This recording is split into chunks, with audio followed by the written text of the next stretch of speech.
Team, आज हमारा session 1 है प्ले राइट विद पाइथन। ठीक है, इसके अंदर हम ये देखेंगे कि हमें कोर्स कंटेंट क्या क्या चीज़ें इसमें हमें कवर करनी है सेशन 1 के अंदर।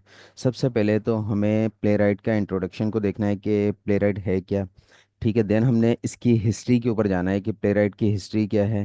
फिर प्ले राइट हमें क्या क्या फीचर्स प्रोवाइड करता है।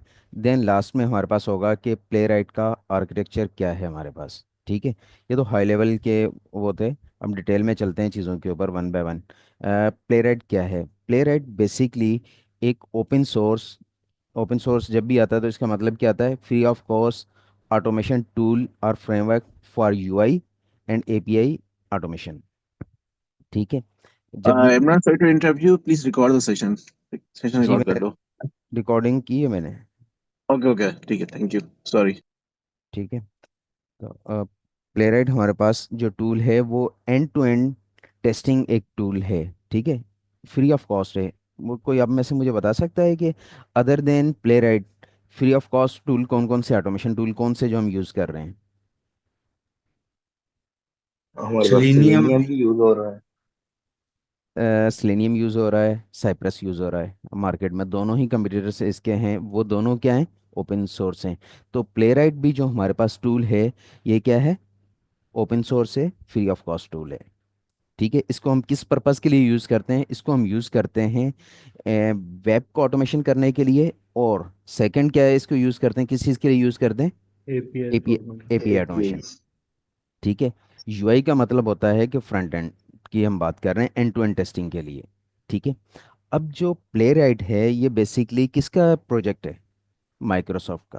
अब यहाँ मैं बात कर रहा हूँ ओपन सोर्स की, और मैं ये बता रहा हूँ कि डेवलप्ड बाय किसके, किसने डेवलप किया है? माइक्रोसॉफ्ट। यहाँ माइक्रोसॉफ्ट। माइक्रोसॉफ्ट। यहाँ पे लोगों की मिसअंडरस्टैंडिंग हो जाती है कि नहीं, ये माइक्रोसॉफ्ट ने अगर किया होता तो ये पेड टूल होता। मेजॉरिटी ऑफ द टाइम यही जहन में आता है ना। ऐसा नहीं है, play right free of cost tool है। ठीक है, चाहे एज ए स्टूडेंट आप यूज़ करें या एज ए कमर्शियल पर्पज आप यूज़ करें। क्लियर है यहाँ तक? अब प्ले राइट यस। के अंदर मॉडर्न टेक्निक्स हैं कि हम एंड टू एंड टेस्टिंग कर रहे होते हैं। अब माइक्रोसॉफ्ट ने अगर ये डेवलप किया हुआ है तो हमारे पास हम इसको डबल चेक करने के लिए इसकी रेपो है हमारे पास। क्या है ये रेपो? कोई आप में से स्टूडेंट बताएगा वन वर्ड के अंदर व्हाट इज रेपो? रेपो किस चीज़ को हम कहते हैं? रिपोजिटरी। रेपो किसको कहते हैं? रिपॉजिटरी हमारा कोई भी एक प्रोजेक्ट जो हमारा गिटहब पे एक कोड के साथ है मैनेज करते हैं इसको बोलते कोई और प्रोजेक्ट के प्लीज। रिलेटेड जितनी भी हमारी कोडिंग की फाइल्स वगैरह होती है ना, वो हम एक रेपो क्रिएट करके उसको गिटहब पे अपलोड कर देते ठीक है, ये देख रहे हैं, सही बताया। मैं थोड़ा सा इसको इजीएस्ट वर्ड में बता देता हूँ जिन लोगों को नहीं पता। गिटहब के ऊपर आपके पास एक स्पेस होता है जहाँ पे आपका सारा कोड हो। जस्ट मैं उसको इजीएस्ट वर्ड में कह दूँ कि कोई फोल्डर होगा या फोल्डर्स होंगे जहाँ पे आपका क्या होगा? रिलेटेड कोड होगा। तो ये जो रिपोजिटरी है किसकी है ये देख रहे हो क्या लिखा हुआ है? Microsoft playwright. और सेकंड में रेपो, आपको पता है कुछ रेपो पब्लिक होती हैं कुछ प्राइवेट होती हैं। जो पब्लिक होती हैं वो कोई भी उसको एक्सेस कर सकता है। ये सेकंड डिबेट है, हम उस तरफ नहीं जा रहे हैं। तो हमने ये चेक कर लिया कि ये जो रेपो है किसकी है? माइक्रोसॉफ्ट की है। इससे हमें क्लियर हो गया कि प्लेराइट को जो डेवलप किया है वो किसने किया है? हैं माइक्रोसॉफ्ट ने। माइक्रोसॉफ्ट। माइक्रोसॉफ्ट। फर्दर इसके लिंक्स हैं वो मैं आपके साथ शेयर कर लूँगा। हम आगे बढ़ते हैं। क्लियर है यहाँ तक चीज़ों के ऊपर? जी क्लियर। चलें हम आगे चलते हैं। अब यहाँ पे एक क्वेश्चन आता है कि प्ले राइट ने, सॉरी, माइक्रोसॉफ्ट ने इसको ओपन सोर्स क्यों रखा? इसको ओपन सोर्स रखने की डिफरेंट रीजंस थी। नंबर वन जो रीज़न है वो रीज़न ये है कि जो प्ले राइट के कंप्यूटर्स हैं वो कौन है? सेलेनियम है, साइप्रस हैं, दोनों के दोनों ओपन सोर्स हैं, फ्री ऑफ कॉस्ट हैं। ऐसा ही है। यस। यस। अगर प्ले राइट पेड होता, आपको पता है कि बहुत से एचपी के टूल पेड होते हैं, जो पेड टूल होते हैं। अगर मैं जस्ट आपको एक कॉमन टूल की बात करूँ, लोड रनर। लोड रनर बहुत कम लोगों ने यूज़ किया होगा, लेकिन जेमीटर हर दूसरे बच्चे ने यूज़ किया होगा। ऐसे ही है। ये मटेरियल ज़्यादा यूज होता है। ठीक है, जबकि हमारे पास लोड रनर एक पावरफुल टूल है, लेकिन उसकी रीज़न क्या है? वो फ्री ऑफ कॉस्ट नहीं है, ओपन सोर्स नहीं है। जेमीटर क्या है? ओपन सोर्स है। दूसरा, जो रीज़न थी इसको ओपन सोर्स रखने की, वो ये थी कि जो ओपन सोर्स टूल होते हैं उनकी कम्युनिटी बहुत जल्दी डेवलप हो जाती है। ठीक है, इस वजह से इन्होंने इसको क्या रखा है, ओपन सोर्स रखा है। एक और चीज़ आपको बताता हूँ, प्ले राइट के जो जिन्होंने डेवलप किया है, जो डेवलपर्स थे, इनिशियली जो डेवलपर्स थे, वो ऑलरेडी एक टूल के ऊपर काम कर चुके थे। वो उस टूल का नाम था जुपिटर। वो किसका डेवलप बाय, किसका था, गूगल का। तो उन्होंने वो भी क्या था, ओपन सोर्स था। सेम वे में कुछ लोगों को ये नहीं पता होता कि माइक्रोसॉफ्ट ने ऑलरेडी, जब से इनका कोई सीईओ चेंज हुआ है, थोड़ी सी हिस्ट्री है, तो इन्होंने बहुत से ओपन सोर्स टूल का इनिशिएटिव लिया हुआ है। वो उनमें से कौन कौन से हैं, VS code, type script, dot net core and power toys, ये सारे के सारे टूल क्या हैं तो माइक्रोसॉफ्ट के, लेकिन क्या हैं, ओपन सोर्स टूल ओपन हैं। सोर्स। ठीक है। प्ले जो लोग ये कहते थे कि स्लेनियम एक मार्केट को कैप्चर कर पुराना टूल है, ठीक है, बहुत पुराना टूल है स्लेनियम। अब उसको जो टफ टाइम दिया वो किसने दिया था, साइप्रस ने। जैसे ही साइप्रस। साइप्रस आया तो स्लेनियम ने भी 4 के अंदर अपनी चीज़ें इन्हांस कर दी। लेकिन जो टफ टाइम दे रहा है इस वक्त स्लेनियम को, वो कौन दे रहा है, प्ले राइट। ले राइट। अब प्ले राइट दे रहा है तो किस बेसिस के ऊपर दे रहा है, वो चीज़ें हम आगे डिस्कस करते हैं। हमने दो चीज़ें देख ली कि ये माइक्रोसॉफ्ट ने डेवलप किया है, हमने ये देख रीज़न चेक कर ली कि ये ओपन सोर्स क्यों रखा गया है। यहाँ तक अगर ऑल गुड तो हम आगे बढ़ते हैं। कोई यस सर। क्वेश्चन हो तो प्लीज़।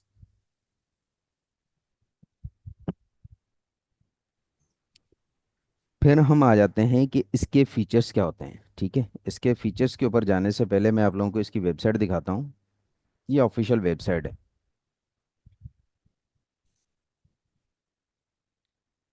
ठीक है, अब जैसे ही आप इसकी वेबसाइट के ऊपर आते हैं तो आपके ऊपर सबसे पहले क्या लिखा हुआ है,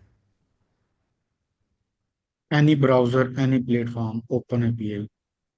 इसका मतलब है कि एक API है जो किसी भी ब्राउज़र के ऊपर आपकी एग्जीक्यूशन कर सकती है, एनी प्लेटफॉर्म का कॉमनली जो मकसद होता है, किसी भी ऑपरेटिंग सिस्टम के ऊपर। इसको आप विंडोज़ के ऊपर चला सकते हो, इसको आप मैक के ऊपर लिनक्स के ऊपर। चला सकते हैं। ठीक है, फिर सेकंड ऑप्शन क्या आपको बता रहा है कि ये क्या चीज़ यूज़ होती है, क्रॉस ब्राउज़र। आपको पता है कि हम QA के लोग हैं, कंपेटेबिलिटी के इश्यूज आते हैं, UI के इश्यूज आते हैं, एक ब्राउज़र पे सही चल रही होती है, दूसरे पे चीज़ें सही नहीं चल रही होती। तो ये एक क्या चीज़ हमें प्रोवाइड करता है, क्रॉस ब्राउज़र फंक्शनलिटी प्रोवाइड करता है।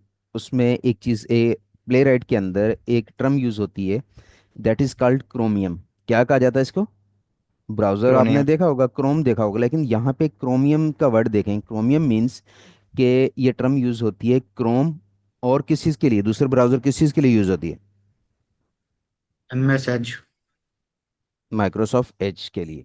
जहाँ पे भी क्रोमियम होगा इसका मतलब है कि ये चीज़ क्रोम के ऊपर भी चलेगी और किसके ऊपर भी चलेगी, माइक्रोसॉफ्ट एज के ऊपर भी चलेगी। जस्ट एक टर्म यूज़ होती है ये, इसका एक है कि क्रोम, क्रोम क्लास में से आगे निकलेगी एक क्रोम, क्रोमियम में से क्रोम और माइक्रोसॉफ्ट एज। क्रॉस प्लेटफॉर्म, किसी भी प्लेटफॉर्म के ऊपर हम चला सकते हैं।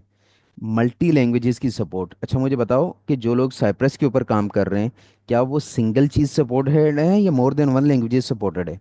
साइप्रस सपोर्ट करता है जावास्क्रिप्ट। जो टाइप स्क्रिप्ट है, वो टाइप स्क्रिप्ट क्या चीज़ है, इन्हांस वर्जन है किस चीज़ का, जावास्क्रिप्ट का। जावास्क्रिप्ट। मीन्स कि सिंगल लैंग्वेजेस की सपोर्ट है साइप्रस के अंदर। स्लेनियम के अंदर मल्टीपल लैंग्वेजेस की सपोर्ट है। तो इसका कंपटीशन किसके साथ था, मल्टीपल लैंग्वेजेस। तो जो प्ले राइट है वो मल्टीपल लैंग्वेजेस को सपोर्ट कर रहा है। कौन कौन सी को सपोर्ट कर रहा है, पाइथन के ऊपर लोग काम करते हैं, डॉट नेट के ऊपर काम करते हैं, जावा के ऊपर काम करते हैं, जावास्क्रिप्ट के ऊपर काम करते हैं। तो इसका मतलब है कि मल्टीपल लैंग्वेजेस की सपोर्ट है। ठीक है, फिर इसके अलावा test mobile web, mobile view जो होता है, ठीक है, उनकी भी सपोर्टेड है। ऑनेस्टली अभी मैंने इसको नहीं यूज़ किया, क्योंकि मैं प्ले राइट के ऊपर काम तो कर रहा हूँ, API के लिए भी कर रहा हूँ, वेब के लिए भी, लेकिन इस चीज़ को मैंने एक्सप्लोर अभी नहीं किया। तो फिर हमारे पास इसके आ जाते हैं, फ्लैकी टेस्ट बहुत से होते हैं। अब ये चीज़ समझाऊंगा मैं आर्किटेक्चर के अंदर कि ये टेस्ट क्यों फेल हो जाते हैं। सम टाइम चल जाएंगे, सम टाइम आपके पास फेल आएंगे। आपको पता है उसकी रीज़न क्या होती है फेलियर आने की, कोई बताएगा मुझे, कि रेंडमली टेस्ट केस पास हो जाएंगे, रेंडमली फेल होंगे। में हम एग्जीक्यूशन वगैरह के लिए हमें ना टाइम वगैरह सेट करना पड़ता है, कितनी सेकंड्स बाद हमारा कोड एग्जीक्यूट होगा, या कोई भी बटन पे हम क्लिक करें कितनी देर बाद नेक्स्ट होगा। तो इस वजह से भी इसकी शायद हो सकता इसकी मल्टीपल रीजंस होती हैं, मैं उसको बताता हूँ। एक तो ये होता है कि आपका हैंडशेक में प्रॉब्लम आता है, ठीक है, ये आर्किटेक्चर रिलेटेड चीज़ें हैं। एक आपका क्या होता है कि वेट का इशू आ जाता है, ठीक है। सिंक्रोनस नहीं होते, दोनों चीज़ें सेम नहीं होती हैं। सपोज करें कि आपकी वेब रिस्पॉन्ड जल्दी कर रही है, सॉरी लेट कर रही है, लेकिन आपकी स्क्रिप्ट जल्दी होगी, तो दोनों चीज़ों में डिफरेंस आते हुए आपके टेस्ट केस क्या हो जाते हैं, फेल। फिर फेल हो हमें जाता डिफरेंट वेट यूज़ करते थे, implicit wait, explicit wait, thread dot sleep, ये सारे सेलेनियम में यूज़ करते थे। इसके अंदर ऑटो वेट का कंसेप्ट है, बट स्टिल हमें कुछ वेट यूज़ करने पड़ते हैं। जो लोग कहते हैं ना कि प्लेराइट के अंदर सिर्फ ऑटो वेट करने से सारे काम हो जाते हैं, ऐसा नहीं है। कुछ जगह के ऊपर आपको कस्टमाइज वेट यूज़ करने पड़ते हैं, ठीक है। फिर हमारे पास असर्शंस यूज़ करने के लिए हम इसको यूज़ करते हैं, कुछ असर्शंस होती हैं, ठीक है। ट्रेस करना हो, अगर आपको कोई टेस्ट केस फेल हो जाए, तो हम रिट्राइज दे रहे होते हैं साइप्रस के अंदर या सेलेनियम के अंदर, कि पहले एग्जीक्यूशन में अगर टेस्ट केस फेल हो गया एनी रीज़न, ठीक है, आपके वेब सर्वर ने रिस्पॉन्स नहीं किया, तो ये दोबारा क्या देना चाहिए, रिट्राइज देना चाहिए। होता है ना, हम कॉन्फ़िगर कर रहे होते हैं साइप्रस के अंदर सेलेनियम के अंदर रिट्राई को। हमारे पास जब एग्जीक्यूशन हो तो हमारे पास वीडियोस हों, स्क्रीनशॉट हों एविडेंस के लिए कि कहाँ पे टेस्ट केस फेल हो रहे हैं। ये सारी जो ट्रेसिंग के जो फीचर्स हैं, बहुत पावरफुल हैं किसके अंदर, प्लेराइट के अंदर। ठीक हो गया। देन हमारे पास no trade off, no limit, कोई लिमिट नहीं है इसकी, ठीक है। फिर एक यहाँ पे एक चीज़ होगी, साइप्रस के अंदर मल्टीपल विंडोज जो होती है वो एक बाय डिफ़ॉल्ट सपोर्ट नहीं होती, एक टेक्निक से हम उसको हैंडल कर रहे होते हैं, ठीक है। इसमें ऐसा नहीं है, फ्रेम्स का बहुत ज़्यादा मसला होता है इसमें, फ्रेम्स की हैंडलिंग बहुत इजी है, ठीक है। ब्राउज़र कॉन्टेक्स्ट हो गया, लॉग हो गया। यहाँ पे एक और पावरफुल चीज़ यूज़ होती है, that is called code generation. इसका बारे में किसी को पता है क्या चीज़ है कोड जन? जैसे साइप्रस होता है कि हमारे सेट्स को वो रिकॉर्ड करके स्क्रिप्ट जनरेट कर देता है ऑटोमेट करने के लिए। जी, ये बेसिकली क्या करता है कि आप जो भी चीज़ें एक्सप्लोर करते हैं उसको क्या करता है, ब्राउज़र के अंदर उसी चीज़ को रिकॉर्ड कर लेता है और उस रिकॉर्डिंग की बेसिस के ऊपर कोड जनरेट कर देता है। अब आप यहाँ पे कहेंगे ये तो सेलेनियम आईडी के अंदर भी था, लेकिन वो इतनी पावरफुल नहीं थी, उसके अंदर इश्यूज आ जाते थे जहाँ पे डायनामिक डेटा आता था, तो सेलेनियम आईडी के वहाँ पे रिकॉर्ड एंड प्ले फेल हो जाता था, ठीक है। फिर इसके इंस्पेक्टर्स होते हैं इंस्पेक्ट करने के लिए, ठीक है। ट्रेस व्यू हमारे पास होता है, वो हम देखते हैं। उसके अलावा अगर आप यहाँ पे देखें तो इसकी बहुत पावरफुल डॉक्यूमेंटेशन है प्लेराइट की, बड़े अच्छे तरीके से डॉक्यूमेंट मेंटेन है, इंस्टॉलेशन कैसे करनी है, ठीक है। आपको राइट टेस्ट कैसे करना है, कैसे चीज़ें सेटअप करनी है, ये चीज़ें। उसके अलावा एपीआई आपके पास सपोर्टेड है। यहाँ पे जब प्लेराइट के ऊपर आएंगे तो ये देखें लैंग्वेजेस सपोर्टेड आ रही हैं आपके पास, नोड, जावा, डॉट। जिस लैंग्वेज के ऊपर आप काम कर रहे हो वही आपने सिलेक्शन रखनी है यहाँ पे, ठीक हो गया। फिर इसकी एपीआईज हैं प्रोवाइडेड है, यहाँ पे देखें कि आपने किसी को यूज़ करना है, ठीक है, तो ये सारी की सारी उसकी एपीआई प्रोवाइडेड है हमारे पास। तो ये इसके कुछ थे फीचर्स जो हमने डिस्कस कर लिए। यहाँ पे एक चीज़ आ रही है कि ये बहुत पावरफुल इसकी सपोर्ट होती है। एक चीज़ होती है हेडलेस और एक होती है हेडेड ब्राउज़र के। वन वर्ड के अंदर कोई स्टूडेंट मुझे बताए कि हेडलेस क्या होती है और हेडेड क्या होती है, किस चीज़ को हम कहते हैं, हेडलेस है या हेडेड है? कि जब हम स्क्रिप्ट एग्जीक्यूट करते हैं तो विंडो पॉपअप होती है, तो हेडलेस वो होता है कि उसमें जो आउटपुट विंडो ओपन होती है वो नहीं होती, कंसोल के अंदर ही जो है ना वो हम उसका रिस्पॉन्स दे रहे होते हैं। दो चीज़ें यूज़ होती हैं, देखो मैं आपको समझाता हूँ। एक होती है जीयूआई, एक होती है कमांड लाइन। ये दो चीज़ें होती हैं मोड में।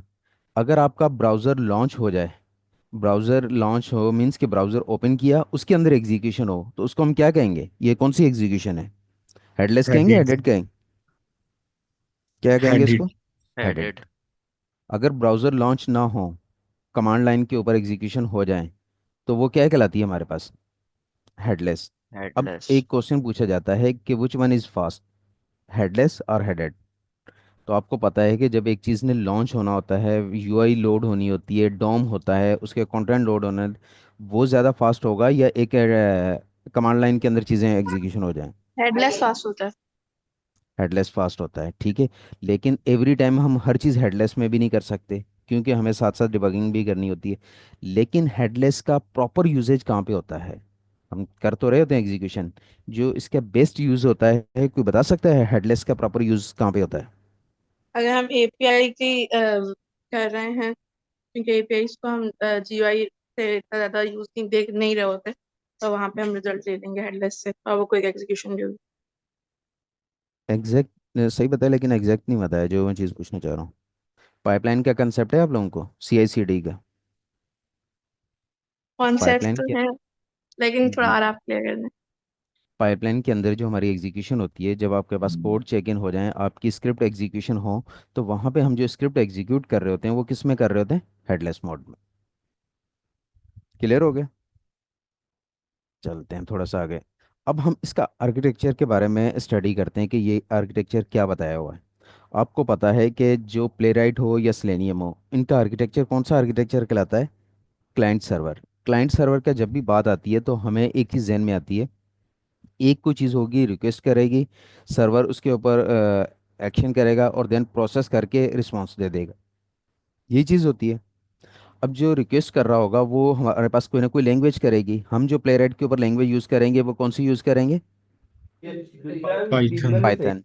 पाइथन की हमारी रिक्वेस्ट जब जाएगी तो उसको कोई प्रोटोकॉल होगा जो लेके जा रहा होगा, और यहाँ पे सर्वर जो रिस्पॉन्ड देगा, तो सर्वर कौन सा होगा हमारे पास? प्लेराइट के सर्वर। प्ले अब राइट। वो हमें रिस्पॉन्स देगा। अब ये रिक्वेस्ट का जाना, रिक्वेस्ट क्लाइंट करता है, रिस्पॉन्स सर्वर देता है। रिस्पॉन्स देने के लिए, ये रिक्वेस्ट रिस्पॉन्स के लिए जो प्रोटोकॉल एक यूज़ हो रहा होता है, वो दो प्रोटोकॉल यूज़ होते हैं। एक प्रोटोकॉल कॉमनली जो स्लेनियम के अंदर यूज़ हो रहा है, स्लेनियम के अंदर कौन सा प्रोटोकॉल यूज़ हो रहा है? That is called HTTP। कौन सा टूल प्रोटोकॉल यूज़ होता है? HTTP। प्लेराइट के अंदर जो टूल यूज़ होता है, प्रोटोकॉल यूज़ होता है, वो कौन सा होता है? Web socket. जो मेन फास्ट एग्जीक्यूशन होती है उसकी रीज़न ये होती है, प्रोटोकॉल HTTP जब रिक्वेस्ट लेके जाता है, पहली रिक्वेस्ट लेके जाएगा, सर्वर ने रिस्पॉन्स दिया, टर्मिनेट हो जाएगा, कनेक्शन टर्मिनेट, अगली के अंदर दोबारा हैंडशेक करेगा, फिर वो चीज़ें करेगा। लेकिन इसके अंदर प्लेराइट के अंदर क्या होता है कि एक बार आपका कनेक्शन बन गया तो वो कनेक्शन डिस्कनेक्ट नहीं होता। इसी वजह से ये फास्ट होता है। देन आपका जो आउटपुट आ रहा होता है किस चीज़ के ऊपर आ रहा होता है? क्रोम के अंदर, फायरफॉक्स के अंदर, सफारी के अंदर। ये चीज़ समझ में आई? प्रोटोकॉल होता क्या है, किस चीज़ को हम कहते हैं प्रोटोकॉल? नॉन टेक्निकल वर्ड में बताएं, प्रोटोकॉल किस चीज़ को कहते हैं हम?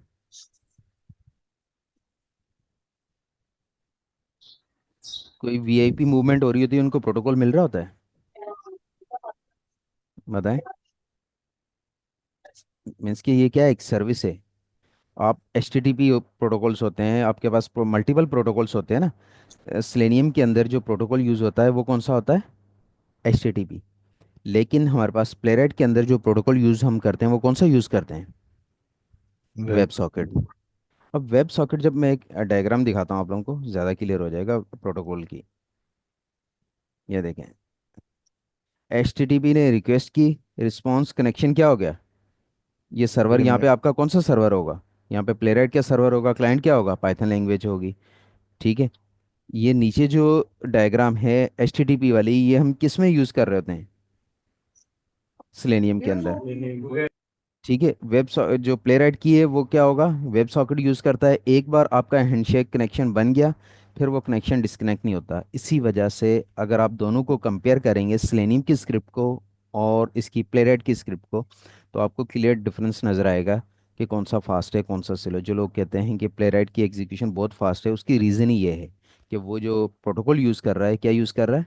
वेब सॉकेट यूज़ कर रहा है। Web socket. तो आर्किटेक्चर क्लियर हुआ आप लोगों को? यहाँ से आर्किटेक्चर के रिलेटेड कोई क्वेश्चन हो तो आप माइक ऑन करके पूछ लें।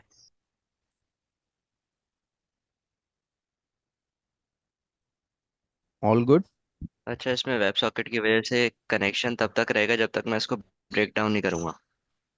जब तक आपके पास क्या, ब्राउज़र क्लोज नहीं करेंगे, टर्मिनेट नहीं करेंगे। एक होता है सेटअप, एक होता है टीयर डाउन ऑटोमेशन के अंदर। ठीक है, ये इन चीज़ों का आइडिया है सेटअप और टीयर डाउन का। थोड़ा सा एक्सप्लेन कर दें। जैसे ही आपने कुछ चीज़ें, मैं कह रहा हूँ कि मैंने जब मेरे पास स्क्रिप्ट एग्जीक्यूशन हो तो मेरा डेटाबेस के साथ भी कनेक्शन बन जाए, ठीक है, मेरा ब्राउज़र भी लॉन्च हो जाए, मैंने ये सारी चीज़ें कहाँ रखनी होती हैं? सेटअप के अंदर। टीयर डाउन के अंदर मैं क्या कर रहा होता हूँ कि मैं कहता हूँ कि जब मेरे पास चीज़ें हो जाएं तो सबसे पहले डीबी डिस्कनेक्ट करें, फिर ब्राउज़र को क्लोज करें।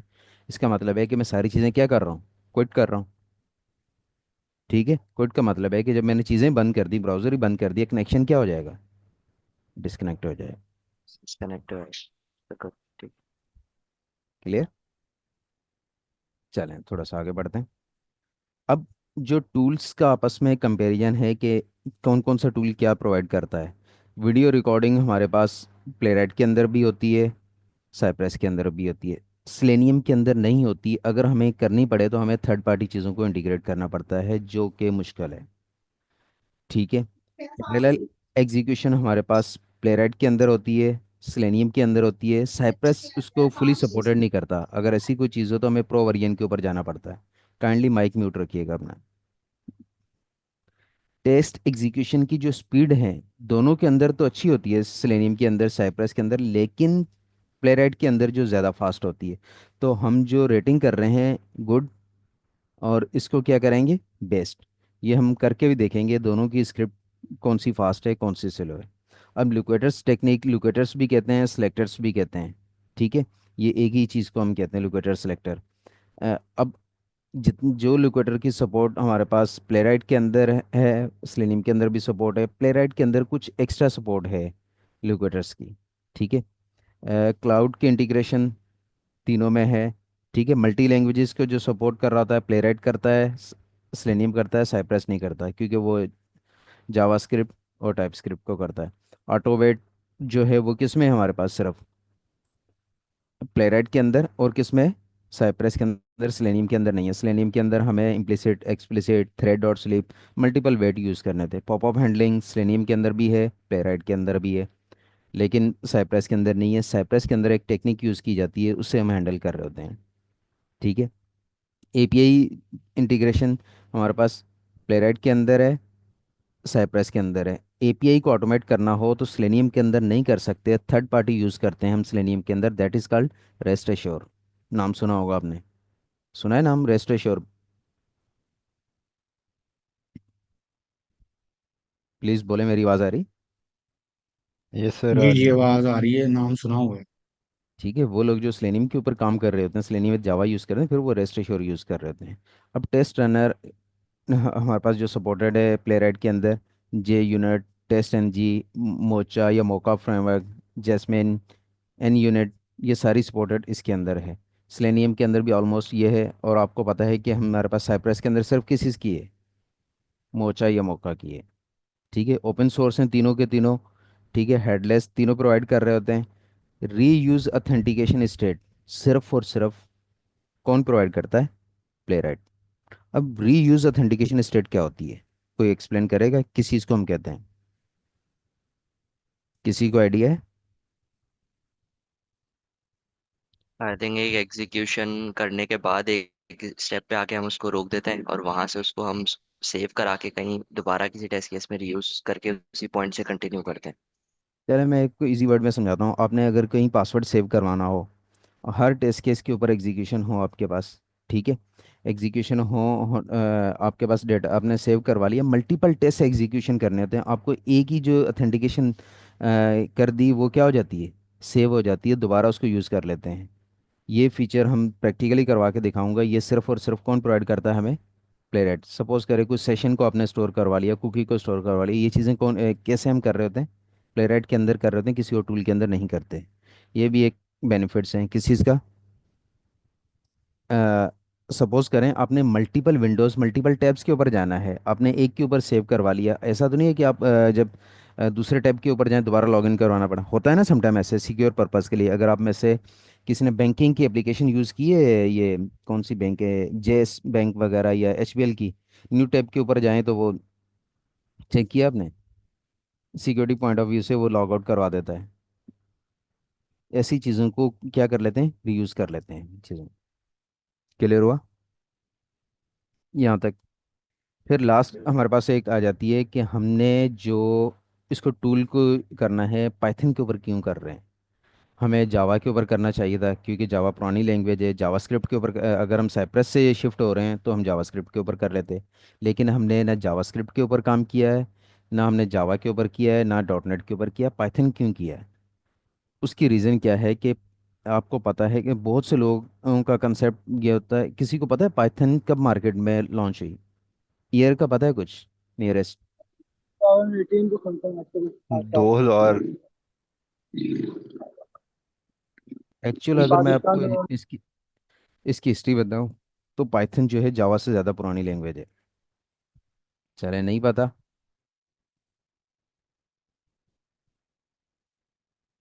हम्म,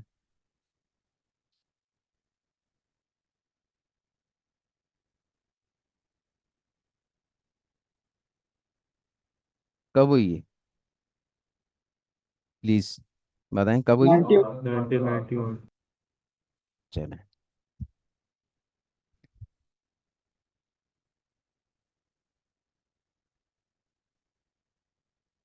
कब हुई है? 1995। 1995। कौन सी पुरानी है लैंग्वेज? पाइथन। पाइथन। लेकिन डेवलपर्स किसके ज़्यादा है मार्केट में? जावा जावा के के। ज़्यादा। जावा। यूनिवर्सिटीज़ में जब हम ग्रेजुएट कर रहे थे अर्ली 2010 12, तो हर यूनिवर्सिटीज़ में जावा पढ़ाते थे, पाइथन नहीं पढ़ाते थे। अब पढ़ाने लग गए है ना ये सबके साथ। जी जी। इसके जो पॉपुलर लैंग्वेज है वो कौन सी है? पाइथन। जावा। लेकिन जब एआई मशीन लर्निंग का कंसेप्ट आया तो चीज़ें किस में होना शुरू हो गई? पाइथन। पॉपुलैरिटी किसकी बढ़ गई? बताएं पाइथन। मुझे। आप जो मैं चैट जीपीटी कर रहा हूँ तो ये भी किसी लैंग्वेज के ऊपर बनी होगी ना, इसके पीछे भी कोई डेवलपमेंट हुई होगी। एआई के मेजॉरिटी टूल जो हैं वो किसके ऊपर हैं? किस पाइथन के लैंग्वेज के? ऊपर। पाइथन पे। पाइथन के। तो हमें पाइथन सीखनी चाहिए या जावा सीखना चाहिए? पाइथन। Python Python. सीखनी चाहिए। इसी वजह से हम प्ले राइट अगर आप यूज़ कर रहे हैं और आप जावास्क्रिप्ट यूज़ कर रहे हैं तो ये रॉन्ग अप्रोच है। ठीक है। इस पे क्रॉस मारें, कर सकते हैं, बहुत से लोग कर रहे हैं स्टिल। लेकिन मैं आपको रेकमेंड करूंगा कि अगर आपने प्ले राइट के ऊपर काम करना है तो प्ले राइट की जो बेस्ट अप्रोच है वो कौन सी है? पाइथन के साथ है। तो आपने कौन सी लैंग्वेज सीखनी है? पाइथन सीखनी है। और पाइथन। दूसरा, पाइथन बहुत ईजी है एज कंपेयर टू जावा। क्या जावा ऑब्जेक्ट ओरिएंटेड है? Purely object oriented. Yes. Python भी क्या है? Object object oriented. Oriented. Python के बहुत से फीचर, इन्हांस फीचर हैं जो कि इजी टू यूज़ हैं। सपोज करें कोई नया बंदा ऑटोमेशन की तरफ आ रहा है, अगर वो पाइथन के ऊपर करेगा तो जल्दी वो चीज़ों के ऊपर वो कर लेगा ग्रिप, एज कम्पेयर टू किस चीज़ के ऊपर? बिल्ट इन फंक्शन आपको काफ़ी ज़्यादा मिल जाते हैं पाइथन में। बिल्ट इन चीज़ें में लाइब्रेरी बनी बनाई चीज़ें हैं और इसका सिंटेक्स बहुत ईजी है। ठीक है। जस्ट मैं अगर आप लोगों को एक एग्जांपल देता हूँ। वैसे कम्युनिटी बेस तो जावा ज्यादा है हमारे सिस्टम पास डॉट पाकिस्तान आउट डॉट में। Print L N. क्या लिख रहे हैं हम? मेरी स्क्रीन विजिबल है ना? यस। S Q A. और ये मैं लिखूंगा इसके अंदर, लिखूंगा जब पाइथन के अंदर तो मुझे क्या लिखना पड़ेगा? प्रिंट। किसके लिए वर्ड्स या लाइन ऑफ कोड ज़्यादा लिखना पड़ा मुझे ये बताएं। जावा के लिए। जावा का। तो फर्स्ट वन जावा, सेकंड वन क्या है? पाइथन। तो पाइथन जो लैंग्वेज है इजी है, इसी वजह से हमने जो चूज़ की है वो क्या की है? पाइथन को ही के ऊपर ही काम करेंगे।